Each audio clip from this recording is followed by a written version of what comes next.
ഈ ബില്ലിന് ഒരു 80 രൂപ കുറച്ച്. എന്താ സാറേ, സാർ എന്തെങ്കിലും പറഞ്ഞാ? ഈ ബില്ലിന് ഒരു 80 രൂപ കുറച്ചിട്ട് ബാക്കി എത്ര വെച്ച് പറയാം. സാർ ഇവിടെ അങ്ങനെ റിഡക്ഷൻ ഒന്നുമില്ല. അത് 80 രൂപയും. കാശിനൊക്കെ ഭയങ്കര വിലയാണ്. ആ പൈനാപ്പിൾ ജ്യൂസ് ഞാൻ കുടിച്ചിട്ടില്ല, അതിന്റെ കാശ് ഓർക്കാനാ പറഞ്ഞു. കുടിക്കാത്തതിന് ബില്ല മണേ. ഓ, ബില്ലൊക്കെ നോക്കണ്ടേ? സാർ ജ്യൂസ് കുടിച്ചല്ലെന്നാ പറയണത്. അയാൾ ഓർഡർ ചെയ്ത സാധനത്തിന്റെ ബില്ല് അതിനകത്തുള്ളൂ. അത് കുടിക്കാത്ത എന്റെ കുറ്റമാണോ? കഴിച്ചെന്നിട്ട് അത് 10 പൈസ തരില്ല. സാർ ചൂടാവല്ലേ സാറേ? സാറിന് ഇഷ്ടപ്പെടാത്ത നമ്മുടെ പ്രശ്നമല്ലല്ല. സാർ ഒരു കാര്യം ചെയ്യും, വേറെ വെച്ച് കഴിച്ചതല്ലേ, കാശൊന്നും തരണ്ട, ഞാൻ വക വെച്ചേക്കാം. സാറ് വിട്ടോ. തന്റെ സൗജന്യം എനിക്ക് വേണ്ട. അയ്യോ, ഈ കച്ചവടം ഇവിടെ ഇല്ല സാറേ. നമ്മളത്ര സെറ്റപ്പ് ഒന്നും ആയിട്ടില്ല. എന്റെ കാശില്ല.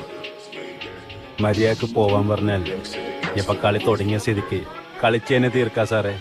സാറ് കാശ് എടുത്ത് തന്നിട്ട് പോയാ Keeping on back for the next say something. Never tell her back that I never stay running.